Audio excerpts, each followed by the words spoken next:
Like, who cares where they're from? Like, we are talking about other people who have come to Britain by incredibly dangerous means. Like, no one does that lightly.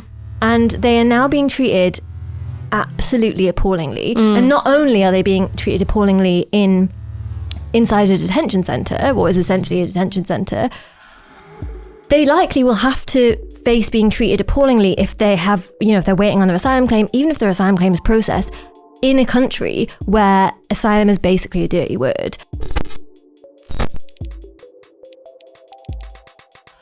Sometimes it can feel like we're living in Groundhog Day, except instead of Bill Murray waking up to "I got you, babe" every morning, we're living in an era of cyclical and repetitive moral panics about asylum seekers coming to our shores to game the system, motivated apparently by our generous benefits system and, quality daytime TV. And no matter what you do to try and push back against this stuff, like talk about the fact that 3/4 of asylum applications are successfully granted, or the awful conditions they're forced to live in when they get here, or the fact that many of them come from countries we literally invaded, pundits, the commentariat, journalists, they go, you're falling into the right's clever trap because they're with the public, you're siding with illegal immigrants. Mainstream politics and political media are incapable of having a serious and fact-based and humane conversation about immigration. And for me, the final straw came last week when Andrew Marr said this on LBC. In the old days, the left didn't much like talking about immigration. Immigration was for right-wingers and closet racists and xenophobes. Well, how times change. It's like he's completely forgotten about the Blair years or the legislation passed by Harold Wilson and Clement Attlee. I mean, these people have the memories of concussed goldfish, and yet we trust them to lead the public conversation on asylum seeking and immigration. So how did we get to the point where the public conversation about immigration is solely about the threat posed to our sovereignty and the need for more crackdowns? To talk me through it, I'm joined by Maya Goodfellow, the author of Hostile Environment, How Immigrants Became Scapegoats, and a literal expert in the field. Right. Do you want me to clap? Okay, well, a different stupid journalism story was the other day. A producer for a show where the name rhymes with Schmitten, rang me up and she was like, okay, we're doing this story and it's about, should there be more economic migrants? And I was like, okay, well, what do you mean by economic migrant? And what she meant was Albanians, but she didn't want to say Albanians. So she said economic migrant. And I was like, well, everyone's kind of an economic migrant. Like my grandma was an economic migrant. Yeah. Like somebody who's come from the EU is an economic migrant. Someone who's come from Australia to work in like the walkabout is an economic migrant. Yeah. Like, just if what you mean is Albanians, just say the word. Yeah. But they can't because they're like, well, that's xenophobic and racist, but the euphemisms are fine. Yeah, and what's actually really interesting about that term, economic migrant, I've been doing some research around it, and you really see it come into usage from like the 80s. So like when asylum starts becoming increasingly like a massive issue, and it's used in loads of different ways, this idea of economic migrant. But you do find it's never applied to like the financiers coming from France. So there's like a very specific sort of racialized undertone to it that really lets people get away with being like, well, the economic migrants, they just come for their own sort of gain and we can't be trusted. Totally ignoring the fact that so much of our economy is basically cheap migrant labor, like people coming from other countries to prop up like our care service, and that's so erased from that conversation. Because also like it economic migrant doesn't mean someone who comes here for work, because that could be anybody. It means someone who purports to be in need, but actually what they really want is money. And it's kind of this quite neutral sounding phrase, which actually is just loaded with contempt and derogatory meaning. And the thing that I really hate is that there's this cowardice that operates in the media, which is if you use these words of kind of plausibly deniable euphemisms, it means that you're absolved of any nasty or racist or prejudicial content. And in a way, I'd be like, just be racist, because then we can operate on that level of understanding that that's what you mean. Yeah, I mean, you find that so many people use that term economic migrant as well. Like it's really, there's now sort of a resistance to this in like the academic literature, but it's something that is really accepted as like, oh yes, people move for economic gain. And it's like, you do know that people move for loads of different reasons. And one might be because, one reason might be because where they're living, there's not very many job opportunities. They know English. They're going to try and come to England because they've heard there might be decent jobs. But that's never the only thing that is motivating people. There's always more to human beings than just, I'm going to make this economic calculation and therefore change my whole life on the basis of that. It's so many things feed into why people move. But it's also like loads of people move because there's more economic opportunities. People do that within countries as well. You know, that's I grew up in Newcastle. Don't want to say, but you sound like my partner who's like, I'm an economic migrant because I came from Barnsley. And I was like, oh, fucking Northerners coming in and taking our jobs. But it's like the difference between, well, if you happen to be from a deprived area, get on your bike and look for a new job. Yeah. But if you do that across national borders, or very bad, shouldn't do that. Yeah. Part of the asylum seeking hordes.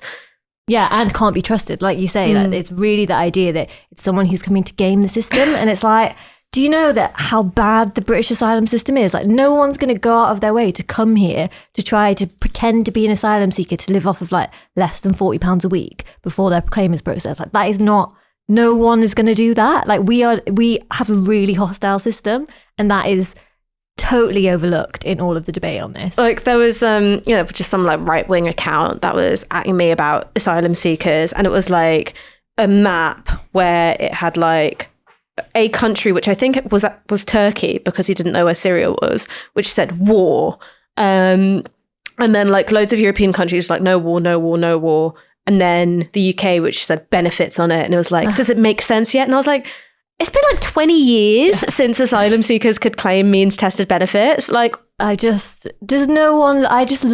looking before I came here at the sort of New Labour's, like, sort of all the asylum laws that they passed, all the immigration laws that they had. I think it was like 1999, 2002, 2004, 2006, 2007, 2008, 2009. Oh yeah, they were so soft on asylum seekers and people coming to like work in Britain as migrants. Like, it's so categorically untrue. They did so much bad stuff. So much bad stuff. I want to get on to like the concussed goldfish memory of the media in a second, but I thought maybe a place that we could start is literally everybody in this country has immigration somewhere in their background. It's just a case of whether you know about it or not. So maybe could you tell me a bit about how immigration has played into your own family history? Yeah, so my mum was actually born in Uganda, so she was sort of part of the Ugandan Asians as we call that group. And my granddad sort of got tipped off that things were going to start going wrong for them in the factory that he worked in. So he moved to the UK. My mum and the rest of the family went back to India, which is where my grandparents are from. And then my mum, when she was 12 or 13, moved to the UK, grew up in Peckham, and then moved to Newcastle. So it's got quite a so our family history is really part of that, unfortunately, kind of Priti Patel story of movement. But yeah, without that kind of movement, I wouldn't exist. And it's such a big part of British history as well. The fact that my granddad could even come here is this idea that people who were born in colonies, former colonies, they were British citizens or subjects, right? And that what's really interesting is there was a BBC sort of fact website that sort of went through all the Britain's history of migration. Not long after the Windrush scandal, I don't think they produced this. And I was sort of going through it, like interested that the BBC had done this, was sort of informing people about Britain's migration history. And then I got to the bit around the 50s, 60s, 70s, and it talked about, Asian migrants coming from different countries around the world, and not least India.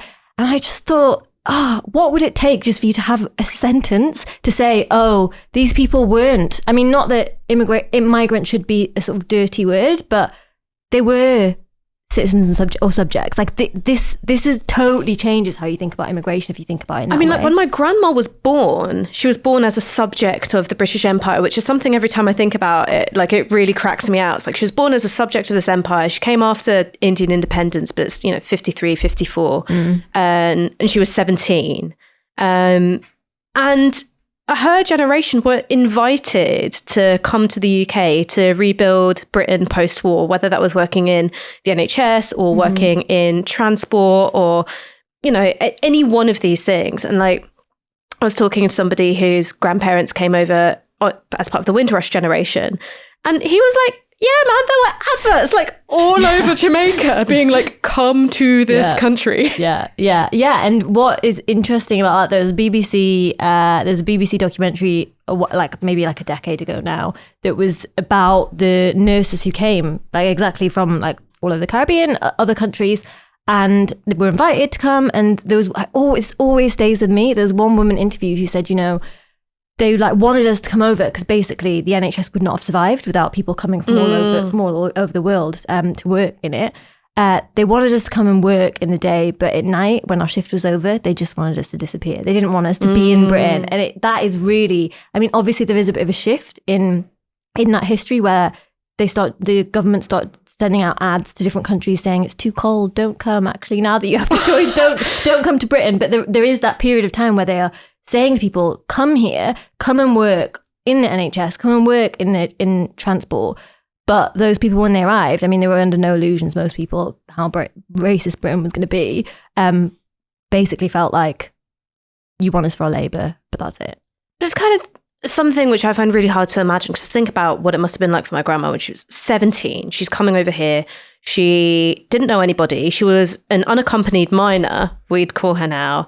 And she was a baby. I mean, I think about myself at 17, and I couldn't look after a cactus by myself, let alone myself and seek employment. And she was living around Caledonian Road. And whenever she'd walk past the tube station, there'd be like teddy boys on the corner. And you just sort of think, like, for that generation, I mean, there was disappointments for lots of them, but many of them went in with open eyes. And you just kind of can't imagine yourself in that situation at all. Yeah, I mean, I really can't imagine. And I mean, me and my mum talk about it, but like to be like a teen, like you're going into your like teenage years, and to be like moved to a totally different country where all you experience in the British education system is like racism. And like where my mum is now, it's just like, it's unthinkable to me, like the childhood that I had in comparison to the childhood that she had with all that movement, and just how far too little has changed on that front as well. Like far too little has changed.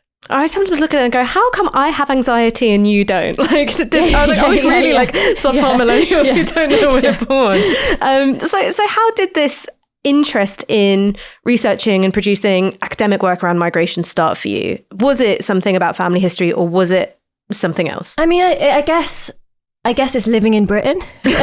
Living in Britain and seeing the way that politicians and the media talk about like what is basically your family, right? And so I really started to be critical, I think, and to really engage with thinking about this when I worked for a website called Labourlist, which covers news and comment from across the Labour movement. And basically I was part of a team that was covering the 2015 general election when Ed Miliband, controls an immigration mugs, all the stuff we know about. And I always remember going to Ed Miliband's speech with my boss, and Ed Miliband doing a whole bit about how it was really, people must speak English. Like it's necessary that people speak English, and if not, they shouldn't be welcome here, or they should leave.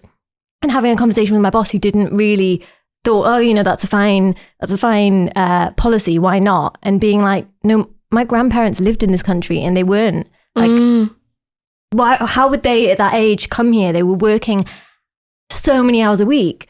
This idea that they then have time to learn English, if there's even English lessons available, which is often not the case anyway, like how is that not an incredibly racist and discriminatory policy? How is that okay? And I just became fixated on Ed Miliband and all the rhetoric around that election, and realised like what is now, I think, more of an obvious thing to say. It's something that's really come into the, like, at least the consciousness of like people our age, I think. Oh, I don't know anything about, like, I know my own family history, but I don't know anything about all the things that have meant that we're here now. Like, how did we get to this point? Because I know that Ed Miliband didn't just rock up and start saying all this stuff off the cuff. Like, I know that there must be something that's led up to all this. And so I became really interested in what are all the policies and what is all this sort of political environment that's helped produce moments like this.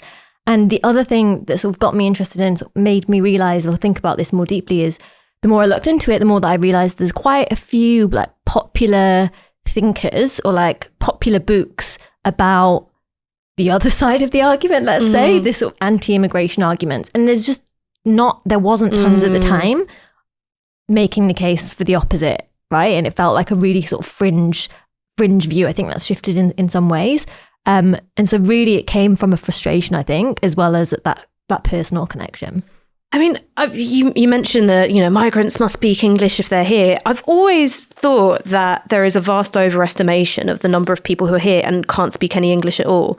Because I was looking into how English as a second or other language is quantified in schools. And the measure that they use is there another language spoken at home? So rather than that being seen as being bilingual and really cool. I mean, I'm not bilingual. I just speak English badly and that's it. Rather than that being seen as like, oh, okay, well, amazing. Like this kid has arrived in a classroom being able to speak more than one language with some degree of proficiency. That's then seen as, having a special educational need and it's being seen as being disadvantaged educationally. And so there's like one way in which like, I think, the numbers tell a kind of misleading story. And then I think the other one is like, when you're just chatting to people and they're like, oh yeah, like, I had this doctor and he couldn't speak English. And I'm like, I don't think that's true. I think he just had an accent. Yeah. I mean, really, I think there are sort of two things here. You're right that this is all overblown, and it's about hyping up this idea that there are these people here who aren't assimilating, don't fit in, are sort of corrosive to British culture. This is like a really widespread widespread argument, at least in parts of the media historically. But I also do think, so I'm all for, have like with loads of things, have these things available, have classes available for people, so people have time, they're not, working however many hours a week. That means they can't go to English classes if they want. For me, it's like the punitive aspect of this. Like you have to pay, firstly, to do the English test. And then if you aren't deemed to be good enough, that's it. And that I find so deeply unfair, and like it's really sending a message. And I do often think, oh, like I am like trying to learn a language at the moment, and I think, oh, I could go to that country, maybe pick it up and like be there for a bit, and that's the thing that's going to help me. And that's the kind of attitude you are able and allowed to have when you are born and grow up in Britain, and you've sort of surrounded by people who like go and do their gap year in France, or like go skiing in France. I'm a digital nomad. Yeah, exactly. And I think who it's available to, who's allowed, who isn't, it really tells us a story about how immigration is seen in Britain, but I think is really negative. And so I think even if you're going to say this is all overblown, I think there is another point that actually this is all also deeply unfair, the way that we're understanding this. So let's talk about something that's going on right now, because these last 2 weeks, Manston Asylum Processing Centre has been in the news. The fact it's ridiculously overcrowded, that there's been a huge backlog of processing people's claims, that conditions are so bad that diseases like diphtheria and scabies have been spreading amongst people there. What do you make of the news coverage of this particular story? I mean, it's been atrocious. For me, what encapsulated all of it was that story broke, I think, on a Sunday, and either on the Monday or Tuesday, I mean, maybe the Wednesday of that week, I listened to World at One. They had Nigel Farage on. On what grounds? I know on what grounds, but I think what is basically a story about government inhumanity, inhumane ways that people seeking asylum are being treated in Britain, that has a long, long history that it was really necessary to understanding this moment, has been totally eclipsed by basically what is scaremongering about asylum. And so what you saw is it immediately flipped, right? Where you see this kind of overcrowding, instead of talking about, there's been a bit of this, but instead of extensively talking about hostility towards asylum seekers in Britain, it has become a numbers question, and it has become a question of who is coming. So this idea that it is all people from Albania, the country is being overrun with people coming from this particular part of the world where there could be almost no grounds in which you're going to seek asylum. So it's like a delegitimizing process. And I think there's two things at least to say about this. One, the quote that always stays with me is a Stuart Hall quote, which is that as soon as you talk about numbers, it's always too many. Always too many. Right? He said that in 1979, I think.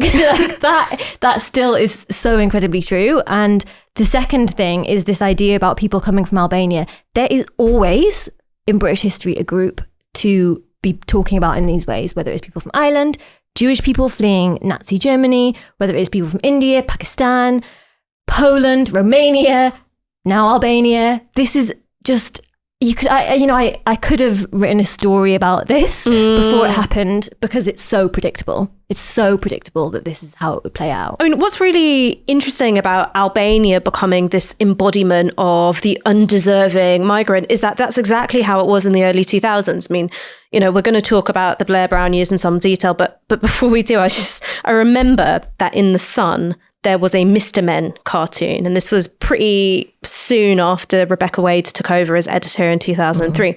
So it was a kind of revamped Mr. Men for, the sad state of modern Britain. And so you had Mr. Yardy, who was a black Mr. Man who had a gun and a spliff because, that's all Jamaicans, isn't it? And you had Mr. Albanian gangster, like asylum seeker who had like a gold tooth and was a pimp and wanted to meet your sister or something. Like, it feels that we're in this cycle where the exact same scare figures who were populating the political imagination 20 years ago are back again. Yeah. Yeah. And I mean, I always remember, I think it's someone I interviewed for the book said to me, oh, if all the stories that incorrect and really just incorrect. All the incorrect stories about people coming from different parts of the world that are put on the front pages of newspapers like the Daily Mail, if then the retractions also had to be put on the front page in the same size print, like we may still have the same discourse we have about immigration, because I think it's very hard to dislodge, but it would really shift things because there is so much mistruth. But as well as the mistruth, there's something that you've, I think, also said, which is really true, is that so much of this is coded, right? And so you're just saying a nationality, it's fine, we're just talking about people from Albania, but no, it's all the ideas about criminality, lying, people who are just out sort of for what they can get, and this idea that really you did see in the 2000s, that people from Eastern Europe in particular were in it out for themselves. I think there was one story in the Mail or the Sun, killing the Queen Swans. It was the Sun. Yeah, it was the Sun. And the headline was Swan Bake. Like, it is like almost like they are being imagined as a race apart because of their inherent criminality, right? Yeah. And this idea of an inherent difference. And the media get away with it because what has happened is there has been a slight shift in who's demonized, who's talked about in these terms, but there's also been a shift of not talking about these things. This happened really increasingly from the 70s onwards, not talking about these things so explicitly in terms of racial otherness and more in terms of cultural otherness. And so culture becomes kind of a code for race. And you really saw that during... it's not races that are inferior, it's just cultures associated with specific races that are inferior. Exactly. And you ask these, I've actually been up against some of the people who make these arguments. And people like Douglas Murray, and you sort of probe it and you say, Tommy Robinson, what do you mean by culture? Like the more you probe, the more they sort of cling to the things, Christianity, but it does sort of, it crumbles a bit because the more you ask, the more it becomes really hard to remain saying, oh, it's just cultural difference. You say, oh, so, people from America, culturally different or culturally similar, people, Australia, New Zealand, It's also like Christianity is such a funny one, because if you then ask them about loads of West African migrants are Christian. In fact, they're more Christian than white Protestants living here. And they're like, no, not like that. Yeah.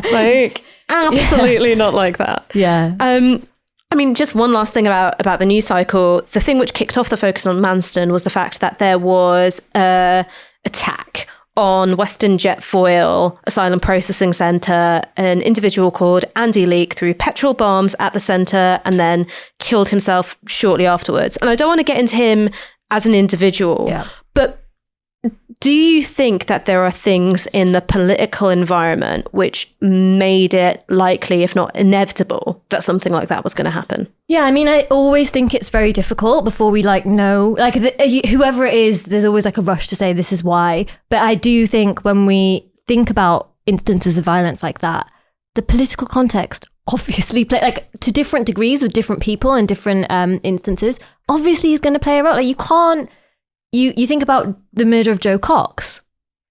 There was that was, how can that not be related to what was called by a judge, I think, the febrile atmosphere of the referendum, and all the discourse around that.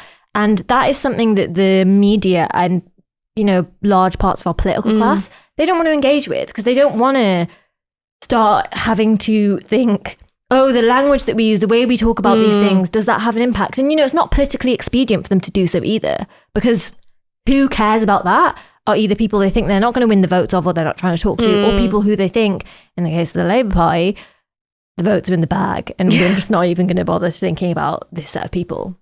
I mean, it's kind of this thing of stochastic terrorism, right? Which is if you poison the public sphere enough and you go, okay, it's this demographic of people who are coming here and they're sponging off the benefits system and they commit loads of crimes, and also they're rapists and they're a danger to you and your children, and also they're changing society to take away power and control from you.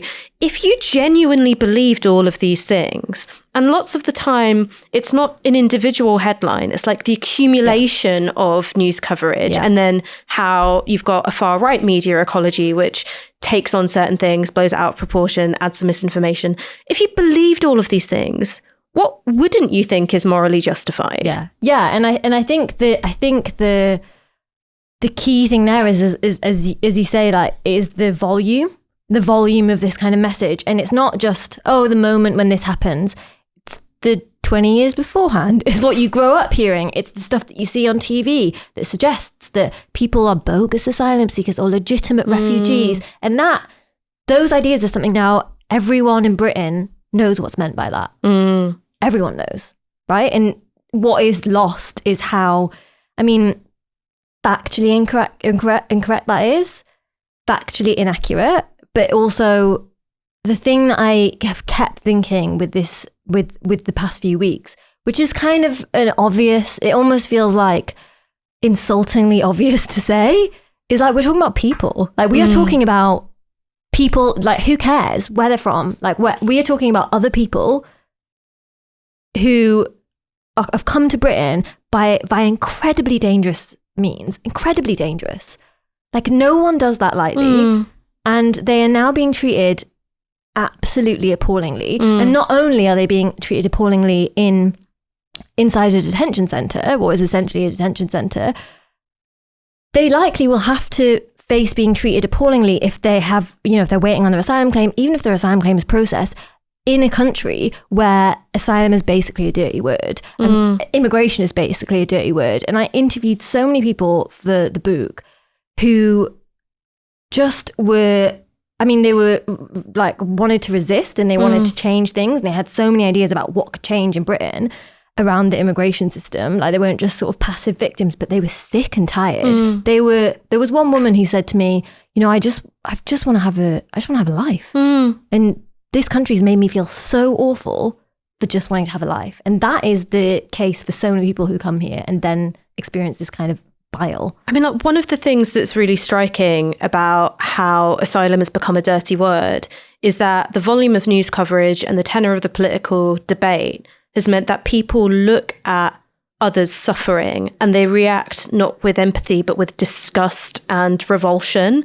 And this was back in 2016, shortly after the Brexit referendum, and I was doing Vox Pops about immigration and why did people vote the way that they did. And someone said, well, look, these Syrians, they're coming over and they're drowning themselves.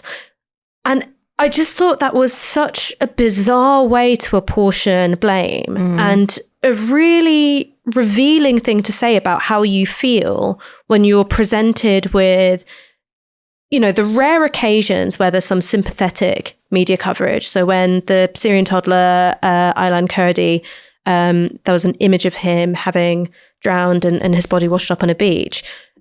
to react to that with, well, that's his fault or his parents' fault, rather than how the hell did we get to a situation where a toddler is drowning at sea? And I just thought, what the fuck has happened to our politics that's where we've ended up? Yeah, and what happened after that as well? There was a lot of hand-wringing from politicians and across Europe, because, we're talking about Britain, but Europe is like, as much as people who are sort of still pining to rejoin the European Union might forget, like, Europe is terrible on when it comes to asylum.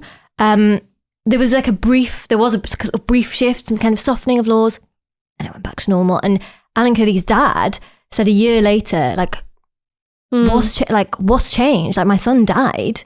What has changed? And I think the thing that to think about with this as well is, not only is it that people are suffering, and it is the decisions, like, the thing that to understand about this is the decisions of politicians that mean people have to make these very, very dangerous journeys, is the border policies of politicians across Europe that mean that people have to get in a very dangerous boat, an unsafe boat, across a dangerous sea crossing, don't have any other means to get somewhere, then have to basically be destitute in countries like Britain whilst they're waiting on their claims. That's so politicians know that's happening. Let's not pretend they don't. But the other part of it, I think, is when there is sort of sympathy, there is a need for people to be the ideal victim. People are complicated, and everyone should be allowed to be complicated. And this idea that we kind of turn people into these kind of one-dimensional stereotypes of people who are just desperate and there's nothing else to them apart from their desperation, I think is basically a kind of liberal argument about let's, and that's why it fits in to some extent with kind of some of the new Labour politics and some of the current Labour politics, is this idea of like, oh, we can separate out the like proper victims from like all these other undesirables. And I think that's obviously we live in the world where there is the Refugee Convention.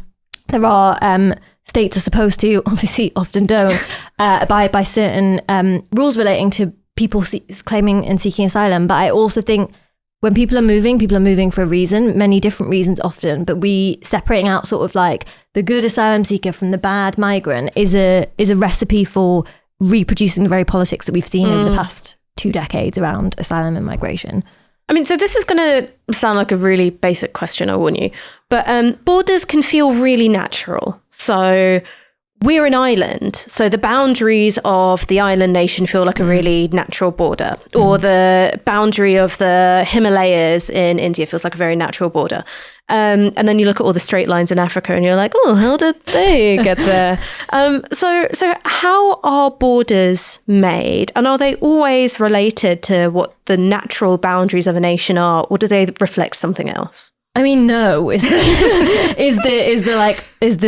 think the shortest answer. Like what you find, I mean, so that the history of borders is also bound up as well with the history of immigration control, right? And so if you go way, way back in Britain, what you see is like controls on people's movement because they're poor within Britain, right? Like, so we already know that this idea that you stop some people from moving, some people from entering certain parts of a particular territory is always or often driven by this desire to control who is where, and for often now for so you're talking about like vagrancy acts and stuff, which meant that poor people couldn't travel around internally. Exactly, in Britain. Yeah, and there is, there's some Bridget Anderson, who's an academic at Bristol, does like lots of interesting work on this that charts that history and I can't do justice to all of her arguments, but this idea that the border is, I mean, the border has always been there.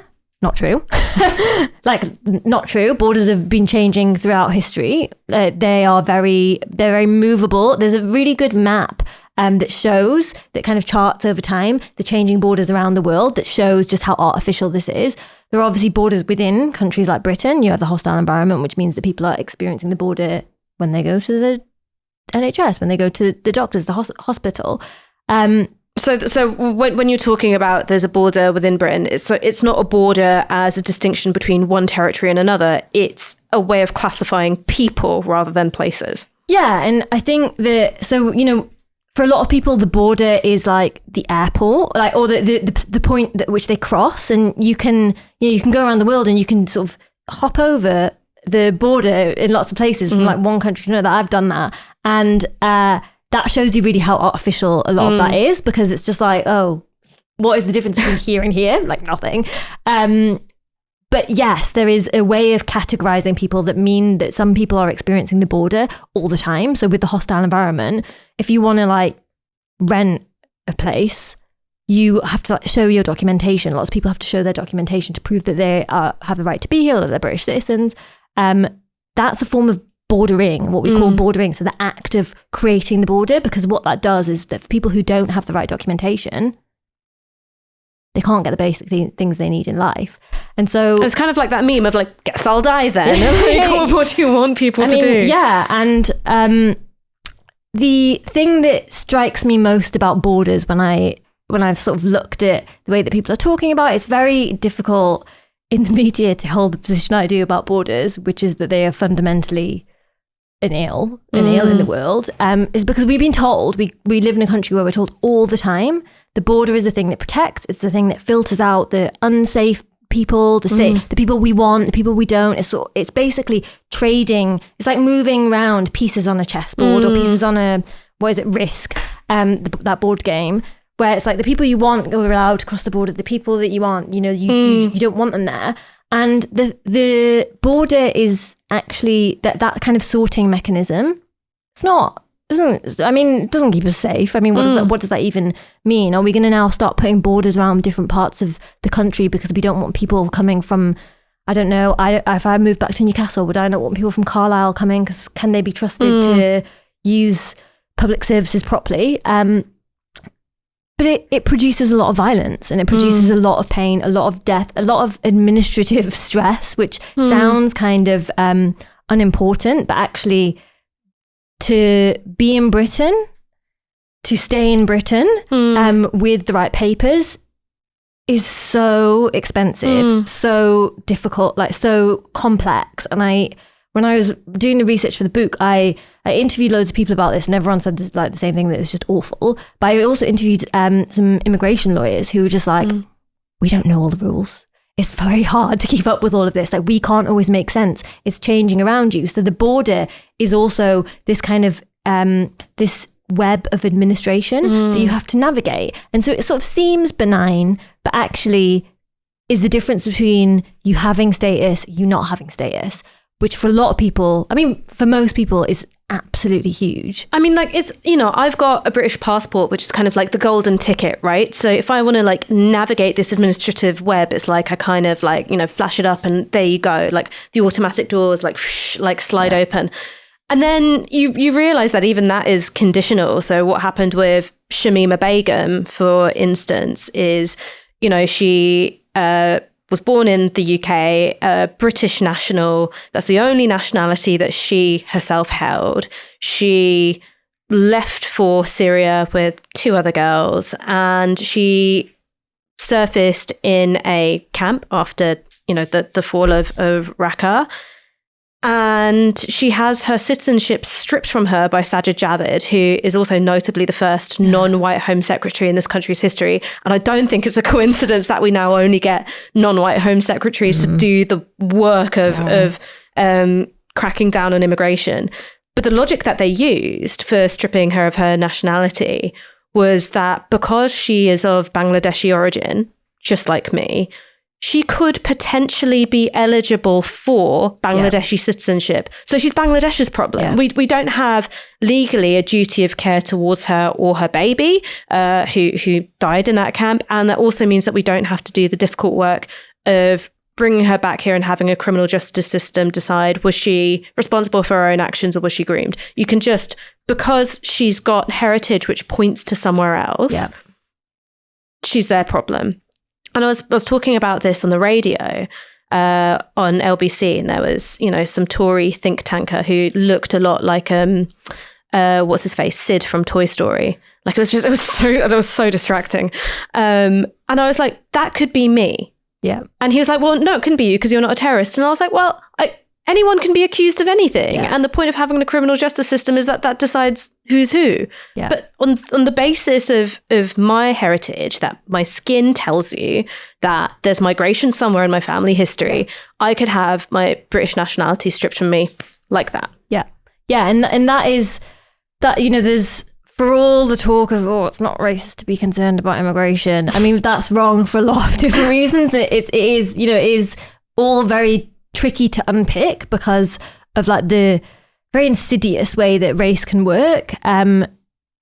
But these are some of the more obvious ways, and we get told, "Oh no, don't you don't have to worry." But this is like one of the obvious ways that actually race really, really is still this kind of dividing tool. And so even if you have British citizenship, that is precarious. And yes, you do have a degree of like privilege related to that, but it's not. It's contingent, right? It's contingent. And with the passport, the idea of there's a website, I think it's called something like the Global Passport Index. Yeah. And it shows you, right, depending on your passport, how easy it is for you to move around different parts of the world. And so it's not only, and this isn't just, like with all of this, I think a lot about Britain. It's where I live, it's where I'm constantly frustrated, angry, and it's like Britain is the bad boyfriend of my life. It's like, oh, you drive me nuts, but I can't leave. Yeah, I'm still here. Like maybe you'll change one day. Yeah, so I put Britain under the microscope, but like it's not as if these things that happen in Britain are not happening elsewhere. Yes, in different ways, to different degrees. But when we think about, an activist said to me a few years ago, if you could design the world in any way, would this be how you would design it? Like this idea that some people, you have a certain passport so you can get into different countries more easily. You get to pay less money for a visa, or you don't have to have a visa at all. But for some places, depending on where you're from, does it have good relations with others? Is it seen as more dangerous? Is it seen as more risky? I mean, these are all, again, there's racial codes working under a lot of that. I don't want to, that's not the world I would design. That's not the world that I want to live in, is this idea that because of where you're born, you get to move or you don't, or you get to move around with some relative ease or you don't. Like, I think that's... And it's the kind of thing where like you could ask a Tory, liberal, leftist, even like someone who's like way out on the far right, should someone be judged on who they are as an individual? Everyone would say yes.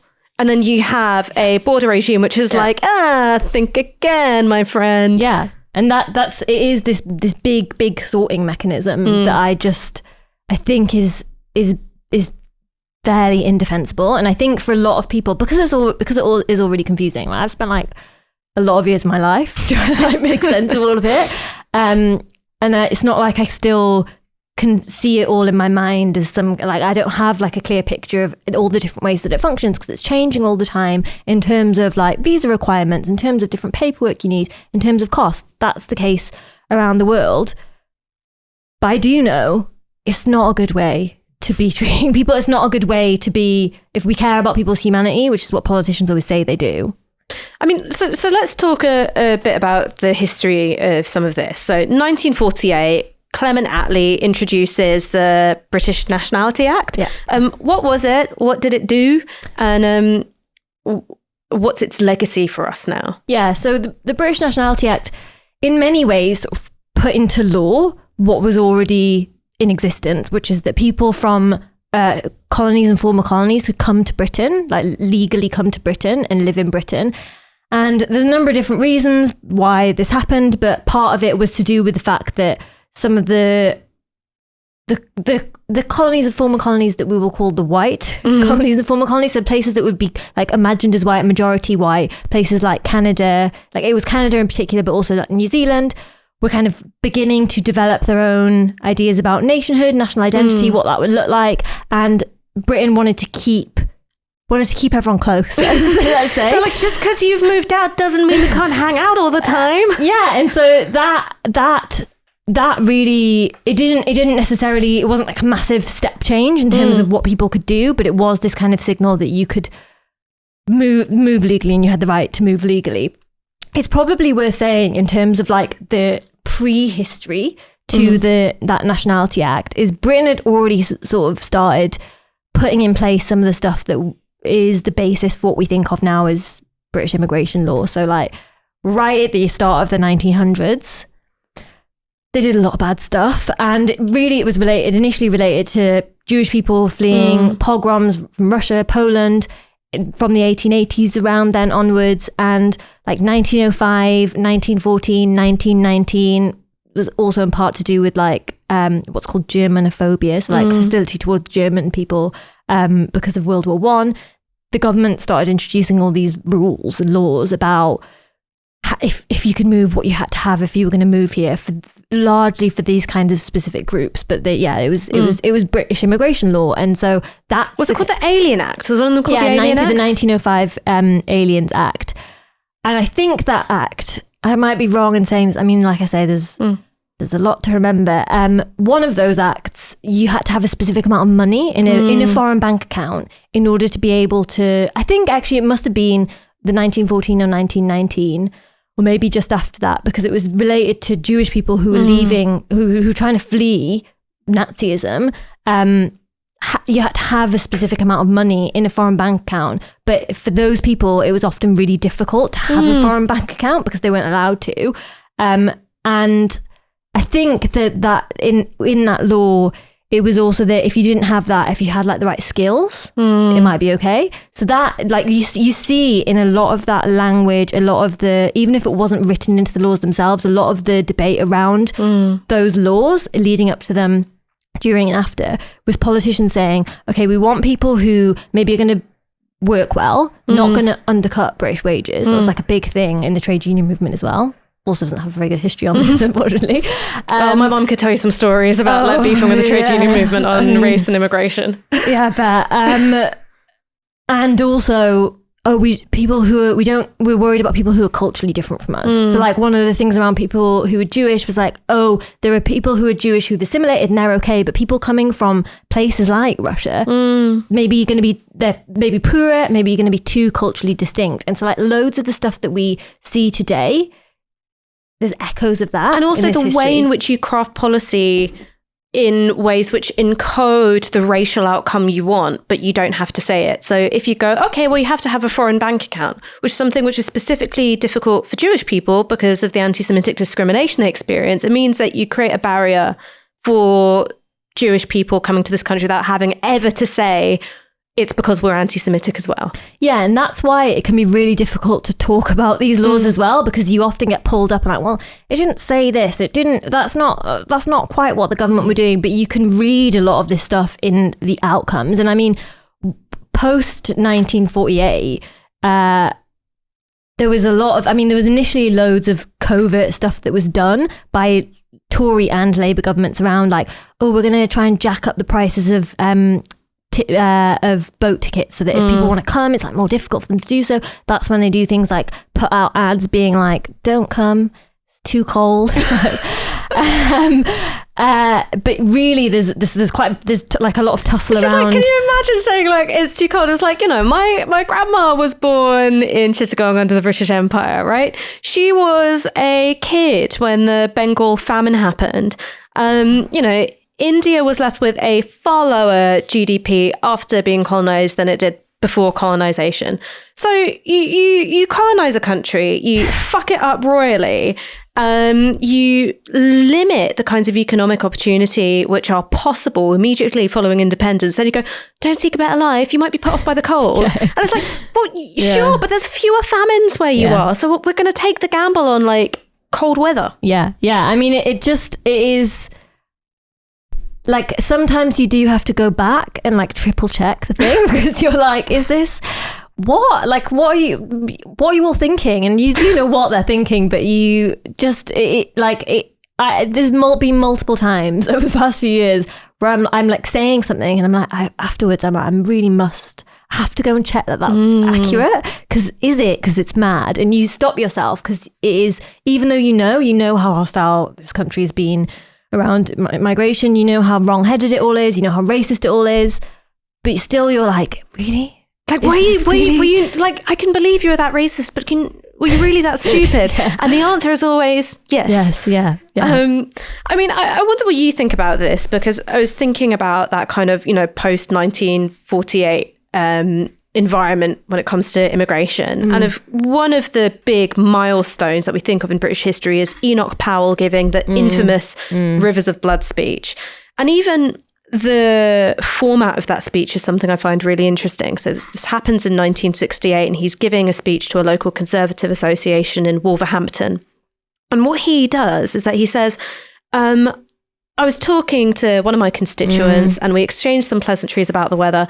And then suddenly he turned around and was like, in 15 years' time, the black man shall have the whip hand over the white. And like the Roman, I see the River Tiber foaming with much blood. So basically paints this vision of apocalypse being driven by the fact that immigration puts racial others into contact with white people, and saying that what this is going to do is destroy the fabric that upholds society and everything's going to be fucked. He's forced to step down not long afterwards, though quite notably one of his defenders was Margaret Thatcher. And I wonder if you agree with me, which is that even though Enoch Powell, the politician, lost, Powellism won. So this connection being drawn between race, nationality, immigration, the racial composition of Britain, the way he drew those imaginative connections has endured to this day. And in some ways, he's the most influential politician this country has ever had when it comes to immigration. Yes. I mean, that is what you see when you look at the history around this. You see he is ostracized. He is sort of treated as this kind of pariah, but so many of his ideas were already they were already in the mix. You have, before he makes that speech, immigration acts that are about race, right? Even if, again, it's not said explicitly. The 1968 Commonwealth Immigrants Act, which was the Labour government, very racist. And even so what did it do? So basically, this was to do with people, Kenyan Asians, so people wanting to leave Kenya because of policies within Kenya. And what the Labour government essentially did was make it very, very difficult for these people who had been, as we've talked about, citizens of Britain, really difficult for them to come here. And so at the time, even some of the newspapers that you wouldn't, I think the Times said, oh, this is... Calm down, lad. The racism in this is it was agreed, right? So it was not written into the act. You can't go to the act and see that. But the outcome was, it was about these people who were Asian. We don't want to be swamped by people coming to Britain. And so already you see the 1962 Act, which was before that, was again widely agreed that was about making it. Britain still wanted people from around the world to come here, but in particular, they wanted to keep the door open for people from Canada, the countries that I've mentioned before. They wanted to make it more difficult for people who they considered racially other to come here. And so you get Enoch Powell saying all this really, really racist stuff, giving this incredibly racist speech, really playing a role, we shouldn't underestimate playing a role in amplifying these kinds of racist messages. But to think that he was something totally on the fringe is to really ignore the laws that were produced and the things that were being said at the time by other politicians. And the thing that I think is most interesting about the Enoch Powell, some of the Enoch Powell stuff is the way he talks about this of the working class concerns around immigration, right? And that is something and he was as elite as it gets. Nigel Farage. Yeah, I mean, really, you do see a lot of these politicians sort of ventriloquizing working class, white working class people as because there are no brown working class people. There are only white working class people. I mean, for the purposes of their arguments, it's let's focus on this one specific group, which is the only group that matters. And it does, obscures what is a way more complicated history around multiracial sort of resistance to some of these laws, to some of this racism. And it also simplifies, I think, what is when there are people in working class communities who have these views as if they're the only people who do, and it's not the middle classes or the upper classes who also have this kind of these kinds of thoughts about immigration or motivated by immigration and race in this kind of way. And you do see this kind of shift that Enoch Powell is part of, which is he was explicitly racist, but you see this kind of move towards talking about culture instead. And so there's this group of people who are sort of a loose, they're not a formalized group, who we can think of as called the New Right, who really start talking about, you know, we don't want people from X, Y, or Z part of the world coming because they are culturally distinct. And so you do see that kind of shift in like the language that is used, but not the aims of the policies and not the political atmosphere, and certainly not the ways that people are treated. And I think one of the things that can be easy to lose sight of when we're thinking about immigration and asylum throughout all of this British history around this is that it's not just like these policies were done and that was bad and some people couldn't come. I mean, that is all bad, but it's also that when people are here, there's a material impact. Not only do they have to live in a country where they're constantly being told, get out, or we don't want you here, or you're not pulling your weight, there's also material outcomes to a lot of these policies. So like around asylum, we see people can't live off the money that they're given. And so it's not just, there is racism and it's bad that people are being racist. This all has outcomes that impact people's lives for the worse. I mean, so let's talk a bit about the asylum issue and also the conditions being made much more restrictive and difficult for asylum seekers, because that was such a huge theme of the Blair Brown years, which is why I find it really funny when like you kind of have like the Remain Brigade, and look, I voted Remain too, and the reason why I did is because I thought that it would be on balance better for people who are immigrants or racialized as immigrants if we stayed in the EU. But the Remain Brigade look back at like, you know, the halcyon days of 2003 where we only invaded Iraq. But asylum was a really big thing for the Blair premiership. Yeah, it's really been forgotten. So the narrative is, right, around Brexit as well.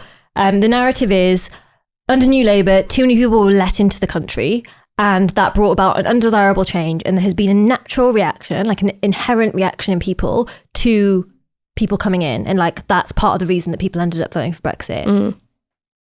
Two major problems with that. One, as you say, they were being so intensely anti-asylum almost immediately from coming into office. It's not like, I mean, not that this would be defensible either, but it's not like they were in office trying to do some nice things for people so they could like come to Britain and live and their then lives. The Sun noticed. Yeah, exactly. And then they reacted. I mean, obviously there was an atmosphere preceding them coming in that I assume played into the way that they thought about this, but they didn't even try to fight it. Like there was no kind of attempt to resist it. And so you have New Labour coming in and almost immediately like, asylum is a problem, bogus asylum seekers, genuine refugees, crack down.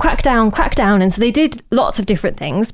One is they introduced things like a policy that's called the dispersal policy. So people, when they're waiting on their asylum claim, they're just sent to different parts of the country and they have to live in that part of the country and you have no say around that. And they're sent to poorer parts of the country as well. Parts of the country, yeah. So I like I said, I grew up in Newcastle, and when I was doing the research for the book, I went to Newcastle and like spoke to some people about exactly this. And they said, yeah, they send people to like, not only one of the poorest parts of the country, which is the northeast, but also then they're put in really poor areas within Newcastle. So it's like, you know, just leaving people and almost like they're trying to create resentment, right? As they're saying all this stuff about, asylums, we're being overrun by people seeking asylum. So there's kind of double layer to that there. They did things like stop the right to work whilst you're waiting on your asylum claim, meaning that people have to rely on state support, which is now just less than £40 a week. Or they're like forced into the unregulated grey economy because who can survive on 40 quid a week? Yeah, well, exactly. They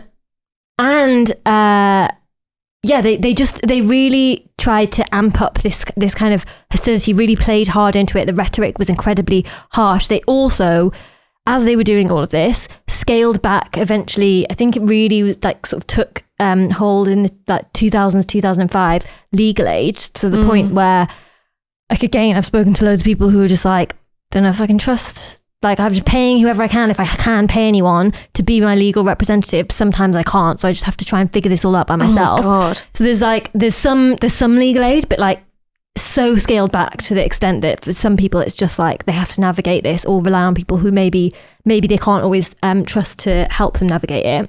So that's one part of this, the reason why this idea that New Labour just let loads of people in and and that's why we are where we are now. That's one part. They were really, really anti-asylum. The other part of it is that this idea that people didn't like immigration because it was a natural reaction to too much change. So it's true that New Labour did make changes to the immigration system such that they basically wanted people to come in and work. But the thing to say about that is they often wanted people to come in and work for cheap.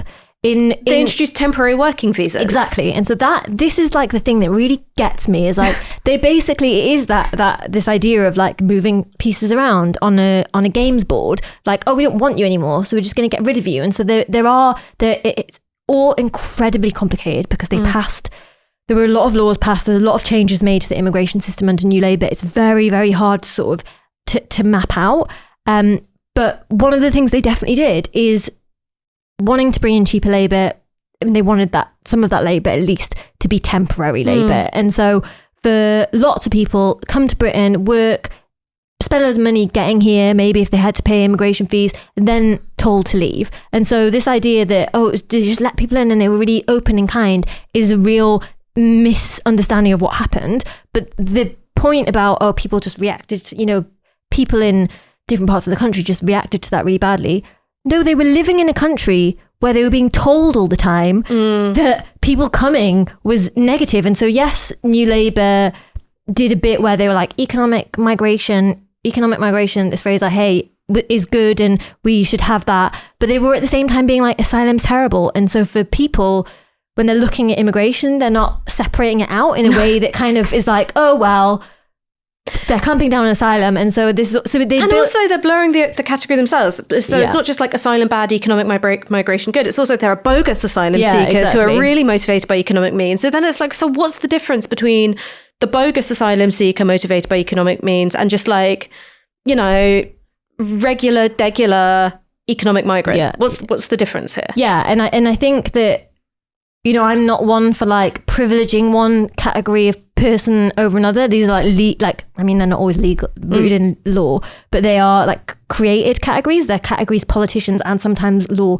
create, and like people are way more than that. They're not just, it's not like, oh, these people are fine and these people aren't. So I have an issue with that. But I think that one of the things that they did do is they created the hostility, and for most people, there isn't necessarily a distinction. It's like, oh, there's either too many people in the country or there's not. And if you're telling them there is in relation to asylum, then we're going to be worried about immigration generally. And so this idea that it's always a natural reaction to too much change is like, do we live in a bubble? And has there not been like 60 years of this? And so that is something that is really widely believed in relation to Brexit, in relation to the rise in anti-immigration sentiment in the years during and then after New Labour. And the final thing to say, I could talk about New Labour for the rest of my life because I've thought about it a lot. But the final thing to say is that was this idea that they welcomed in people who were going to work. Not only was there this like temporariness to it and this kind of real extractive idea of like exploitative idea of like, we want you if you can do certain things for us, like that's a terrible way to treat people.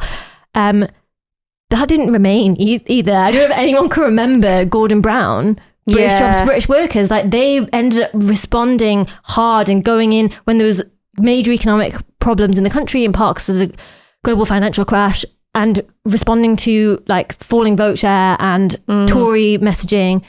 They were like, oh, actually, maybe we want to change our message on this now, and maybe we want to change. And they did things like, for anyone who believes that Britain needs a points-based system, New Labour already introduced one in the 2000s, and that is like, that's so been lost in like, I mean, it's so debate. Funny that you talk about the Gordon Brown thing, because it's literally the embodiment of that drill tweet, which is like turning a big dial that says racism and looking over my shoulder for the audience's approval like a contestant on The Price is Right. Yeah, and the thing about that is everyone always talks about that. Not everyone. My Twitter feed, which is very niche, these issues. My Twitter feed is just radical academics and football. That's it. Yeah. Mine is just like all the discourse around immigration. And I've seen people, people talk about the Gillian Duffy moment. So this is when Gordon Brown was meeting a voter and during the election campaign, and didn't realize his mic was left on and called her a bigoted woman, right? Because she'd said, oh, you know, I can't remember these Eastern Europeans, where are they all flocking from? Eastern Europe, I imagine. And everyone's like, oh, you know, he was just saying what everyone thought, or what there's a kind of defense of him of like, oh, but he was treated so badly for saying the thing that he said it behind. I mean, I don't really think calling her a bigot does that much for us. Like, what does it change about all the laws you've been part of and all the rhetoric you've just stood by and sort of watched? So, okay, calling her a bigot, does it achieve that much? But even if you want to call her a bigot, you said it when you thought no one but your aide could hear you. Like, that's not some kind of win. Like, the win, the positive thing would be for him to have not said, to her face. Yeah, well, not said British jobs, British workers. Yeah. Like, I'm not even Gillian Duffy, whatever. Like, the thing is, the campaign you were part of, the thing is, all the things that Tony Blair had been saying in the years up to that would have been the brave stand to take. That would have been the progressive stand to take. But instead, he just went along, like, they were pandering to it the whole time. How is that a win for anyone but, I guess, they think themselves electorally? I mean, I want to talk about race and migration and anti-immigrant sentiment, because one of the things that you mentioned earlier was a quote from, I think it was the 2005 Tory election campaign. Oh, yeah. Where you had these big billboards everywhere which said, it's not racist to have concerns about immigration. And then the tagline underneath was, are you thinking what we're thinking? And so what I thought was like a kind of masterclass of communication is that, one, it makes people who hold the same opinion as the establishment feel like they're actually a persecuted minority. Like, everyone's going to think I'm racist if I think this thing, which I'm reading every day in the newspaper and that all the politicians are saying as well. And two, it's sort of trying to neutralize any accusation of racism or any connection being made between anti-immigration sentiment and race. So how does race and anti-immigration sentiment work together? Because you've got lots of people on the left and the right who say these are different things. Yeah, I mean, no, they're intertwined. And they're intertwined historically, right? It's all the stuff that we've already talked about in relation to like which groups are seen as a threat, which groups are seen as undesirable. But I think it is multi-layered. So one, you have this idea that even if you were born in Britain, you're a British citizen, if you are racially othered, that your belonging is not guaranteed, right? So there's a reason why right in the aftermath of the the EU referendum, it was not, it was people who were people of colour who were being also racially abused in the street, right? That because... And I couldn't wave around my British passport being like, excuse me, I think you'll find when you say go home, it's Ponder's End. Like, yeah, and so that there is this idea of like, who belongs to the nation and who doesn't, and that is really shifting contingent. You can be told you don't belong at all different kinds of moments, right? But then there is also this related to your nationality and your class, as well as how you're racialized. So one of the things to say about this is that if you're really rich, it's quite easy to sort of move around the world. It's quite easy to come to Britain. If you can give enough money to the British state, like through an investor's visa, then you're kind of fine. You might experience, I'm not saying you don't experience, depending on if you're flying on a private jet or not, you don't experience like being racialized at airports, but it's like what I call Oprah racism, when she's like, I went to a department store and they thought that I couldn't afford the most expensive handbag, and I'm like, okay, it is bad you're being judged on your race, but perspective. Yeah, and so that really tells us like there is something about the way that race, immigration, nationality, and class, and I know it's a lot to sort of to understand is working together, but these things do work together in that if you don't have enough money in your bank account, or if you don't earn enough, or you're not promised to earn enough money, you basically can't come to Britain, right? And that is obviously going to be harder for people from parts of the world that have been historically drained of their resources by the British Empire. So we have that legacy, but there is also a racialized aspect to the way that people who you might think of as coded are white, so people who like whose skin color you would consider to be white, who sometimes can be considered not quite white, right? And that's why we have all this idea around people from Albania, people from Poland, people from Romania, like underlying that is this othering that does, especially, you know, for some of those groups now that we've left the EU, like then shapes your ability to move, right? And how you're seen when you get somewhere, if you're gonna work somewhere. So it is really complicated the way that race functions, but that's because it changes, it shifts. And so you do have some of these sort of continuous, depressingly continuous forms of racism that people are experiencing. But in relation to immigration law, this is also shifting in terms of like who's allowed into a country at a particular point and who isn't. And obviously relates to how much money you have and your skills. And that's why this idea of like the points-based system is a terrible one, because it is defining your worth basically on all different manner of things, whether that's your education, whether that is like your ability to speak English. And the final thing to say about race, I think, on this is that this idea that different passports will get you into different places. I mean, that plays a role, right? In terms of how easy it is for people who are from parts of the world that would be considered like racial others, or places that would be considered dangerous or undesirable. That plays a role in terms of how easy it is for people to come here, live here, work here, settle here. Like that all has an impact on people's ability to move. I mean, also in terms of how these connections are being made between race and immigration and nationality, you see it with the Great Replacement conspiracy theory, which is this idea that, you know, helped along by international financial elites who are basically code for Jewish people. There's been a great conspiracy to replace white electorates with immigrants who are more likely to vote for progressive, left-wing, liberal parties, and also will drive demographic change so that there's greater racial diversity and white people become a minority. That's pretty much the potted Great Replacement history. Like, that's the best I can do. And it's a way of going, well, hang on, I know that we've been saying, hey, there's no connection between race and immigration, but actually there is. And we're going to make that explicit now that we want white people to feel threatened on two fronts. And there was an article that I read in The Spectator by Lionel Shriver, who wrote, We Need to Talk About Kevin.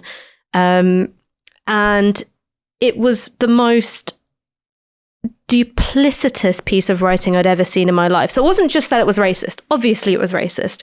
But it starts by going, do you want London to be filled with Americans like me? And I was like, I don't want London to be filled with anyone like you, thanks. But it starts with going, you know, Britain is a culture which is distinct and needs to be preserved. So, you know, hey, even white migrants like me, you don't want too many of us. But then it talks exclusively about migration and how that impacts British-born children. So half of British-born children being born to a parent who comes from a different country. And then it talks about race. So white people becoming a minority in their homeland, that they're surrendering their, you know, their cultural and territorial inheritance without a shot being fired. Those were her words. And she said that it's biologically unnatural for this to happen.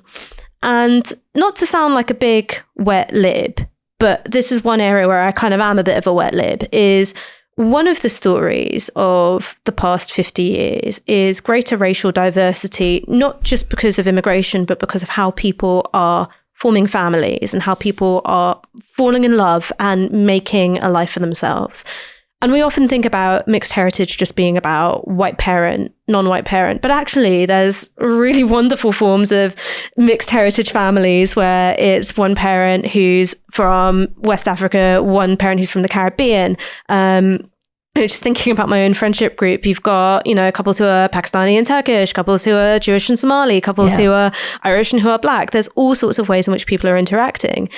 And for this article to do that work of going, okay, no, we're just talking about nationality. There's nothing about race and nationality, to suddenly like white people take up arms and like, you know, deal with the, you know, rising tide of brown babies. I just thought was like, well, here it is. Like, this is what you guys think. This is what you guys are after. Yeah. And I mean, we like, not to harp on about Brexit. I like sort of feel like too much. I like never want to think about the referendum again, but that, if that didn't show you like exactly what work race was doing, then I don't know what does, because that was about people who are Muslims or believed to be.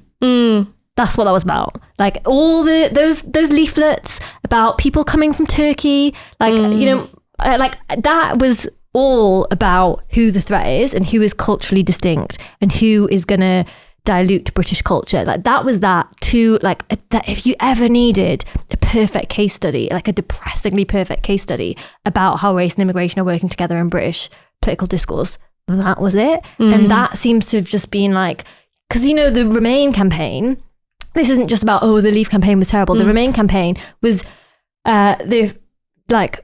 partly headed by David Cameron, who spent all that time being like, oh yeah, we don't want people from that part of the world. Like it's not like the political establishment was deeply divided about people from Turkey supposedly being a threat. No, there was largely agreement about that, and that really tells us exactly what the British public are being told about who to watch out for and who's gonna be dangerous. And I do also think about this. Just how much of a missell it can be for what's actually going on in the country. And Paul Gilroy, who's an academic at UCL, he's just the Don. I'm sorry, Sir Paul Gilroy. I know he's not had a knighthood and he probably wouldn't accept it, but he is Sir Paul Gilroy. Right? Like he years ago talked about conviviality, which is this idea that people are getting along across these supposed insurmountable barriers that the British politicians tell us, like, oh, you're not going to be able to like fall in love with someone who's from a different culture from your own, like whatever that means. Like, I don't know who to tell you. People bang. Yeah. Like you will never stop them banging. It's like, death, taxes, and banging. Those are the three inevitable things. I mean, I just like none of that erases like the real racism in Britain and like the kinds of abuse that people can experience. It's not like, oh, we're all just getting along fine, actually stop ruining this for us. Like it is more complicated than that. But this idea that people cannot, like there is an inherent difference that you just cannot overcome is so patently untrue.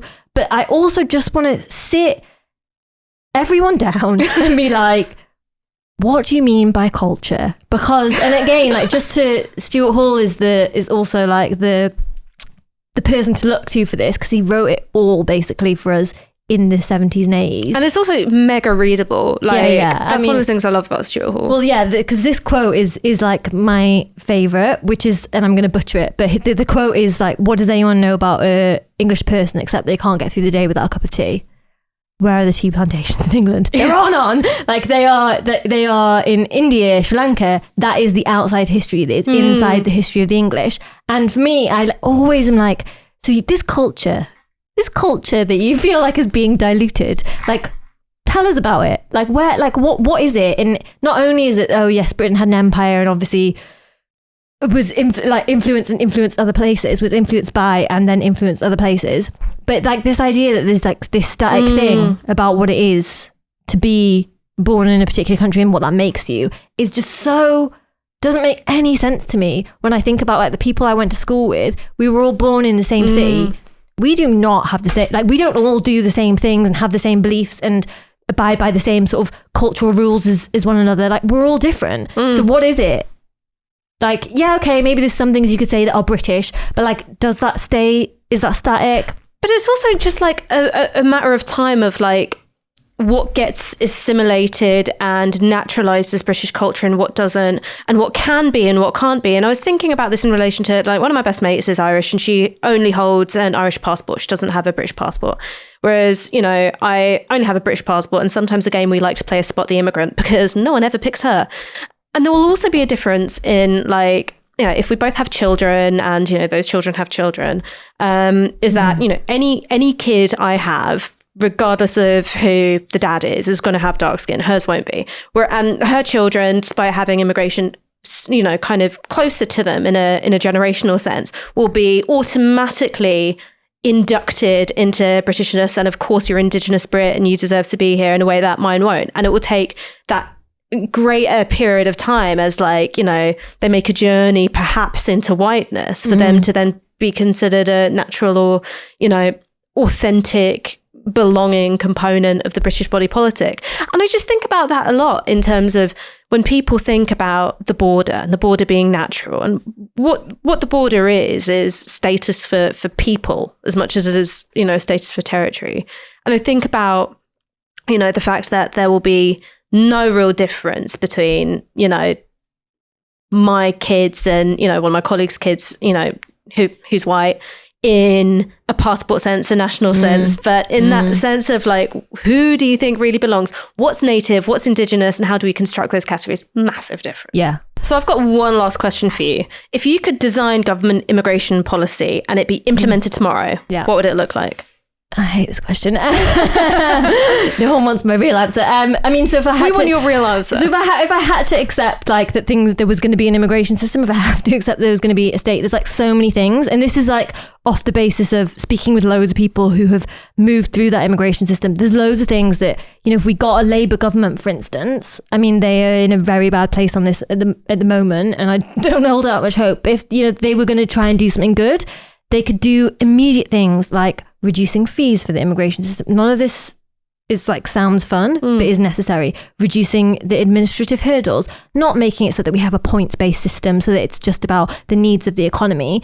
Making it so that when people come here, it doesn't cost millions of pounds or thousands of pounds to renew their status, and it's not so hard for them to get British citizenship if they want it, and if they don't, they shouldn't be treated like their paying conditions shouldn't be worse. One of the things that is really not a positive thing about the way our immigration system functions, aside from the whole thing, is that lots of people you have to get sponsored by your employer, and then you're tied to your employer, and it's very difficult to move to another employer.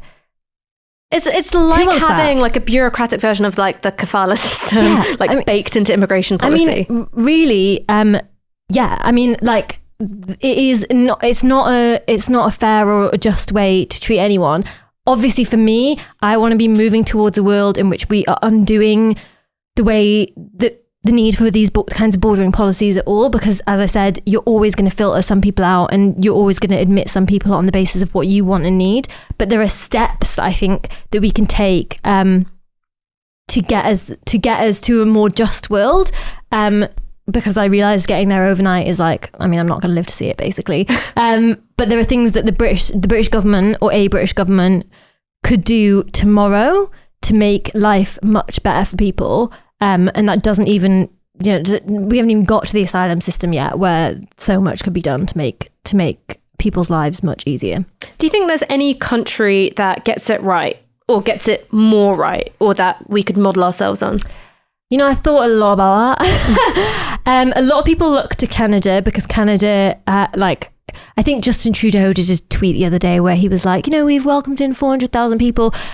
And I'm just going to, it's like, no was, I guess, the answer I should have started with. I find it's really hard to find anywhere that I think is like, is comparable to Britain in terms of like, the way our politics works. Because the thing about Canada, the reason why Canada is not so great is like, there's lots of people who've done work on this, is people are also then having to work in very exploitative jobs if they're coming in claiming asylum, like working in abattoirs, really dangerous places.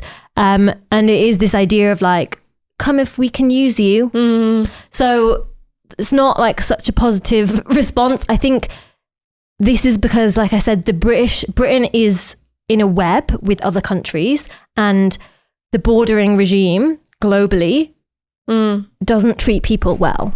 Do you think maybe a good rule of thumb would be like, treat your poorest migrant the same way you treat your richest one? Yeah, absolutely. That's like, they're never going to do that. Like as they conceive the border now, they're not going to do that.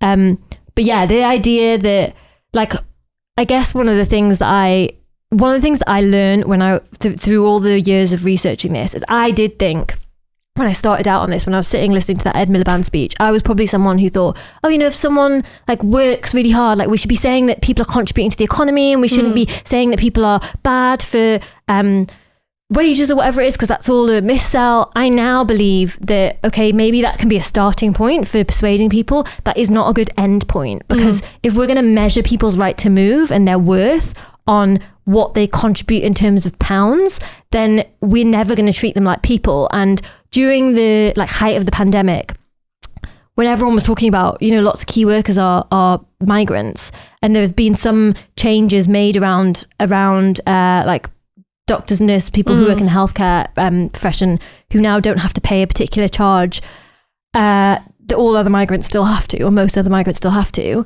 I thought, maybe that could be like a starting point for shifting the debate. And I still think that can be a starting point, but like it's too often an end point. And I do think, yes, let's recognize the work that people are doing. I've spoken to loads of people who are like, I work really hard. This idea that I'm coming to Britain to take, and like that I'm just coming to use the NHS. Like I work 3 jobs, and we need to recognize what people are doing. And I think that is important. But there's always going to be someone outside of that who's seen it. Like there's always going to be the person who isn't the key worker, like who isn't the migrant that you want. And so I just don't think that is a good end point for treating people in a nice way. And so I suppose for me, like if there was going to be a principle for thinking about movement in the world, like I want to live in a world where everyone has the right to stay if they want. You shouldn't have to leave your home because of like flooding or because of there's no opportunities for you to like work or live. But everyone should have the right to move to, no matter who they are, if they want to. And that for me is like, it's not just the part that is about saying everyone should have the right to move.